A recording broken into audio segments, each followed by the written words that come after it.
Deal with the devil. Greg clung to the rosary for dear life. The mansion creaked around him, every dark stain in the abandoned place making him think of the blood spilled there long ago. I'm here to make a bargain! He was supposed to speak the words in a clear, loud voice. Instead, they came out as a half-shriek. Nothing answered.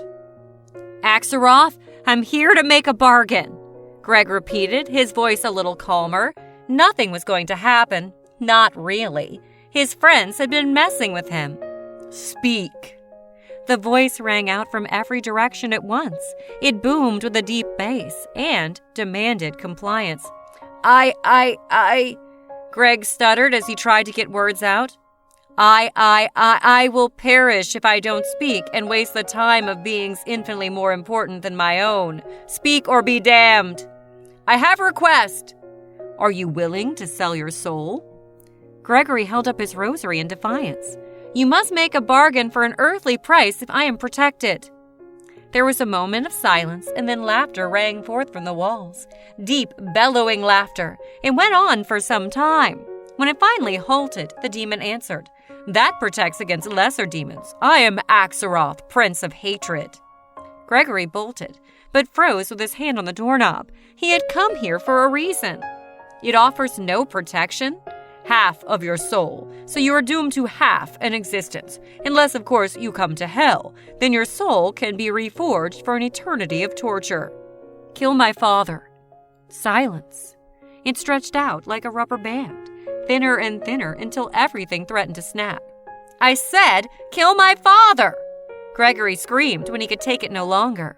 The next voice Greg heard wasn't the demon Axelroth. It came from upstairs. Several voices, in fact, were arguing. Greg followed them up the stairs. Down the hall, he found a bedroom. His friends, if he could call them that, sat around a laptop and microphone, the laptop displaying a view of the foyer Greg had just been in. His friends turned and looked at him in shame. Greg looked over them all once, then turned without a word. They chased him to the entrance, pleading their excuses, how it was supposed to be funny, how they thought he'd ask for Jessica to date him. As they reached the front door, the lights went out. It isn't funny anymore. Mike, the ringleader, pleaded their innocence as the room turned cold.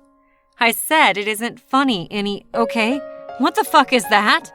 Something was rumbling, almost like a chuckle in the darkness.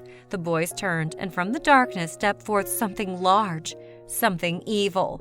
It stood 8 feet tall, 10 with its horns, a goat standing like a human, a pentacle of blood upon its forehead.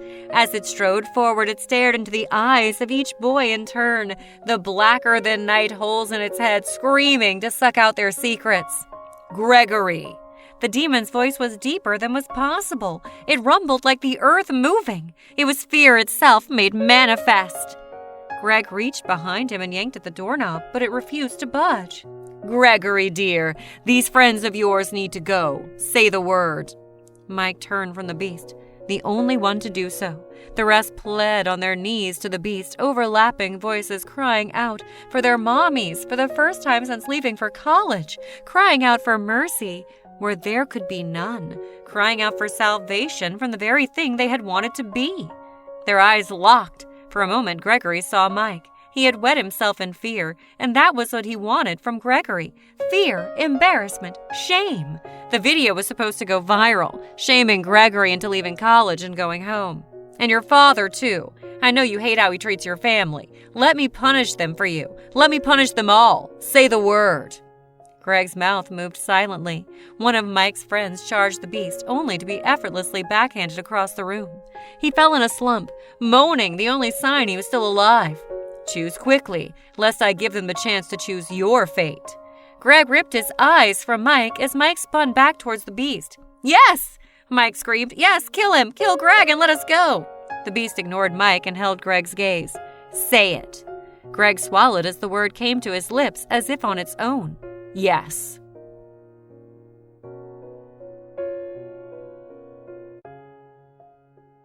Please subscribe to my channel. It will really help me.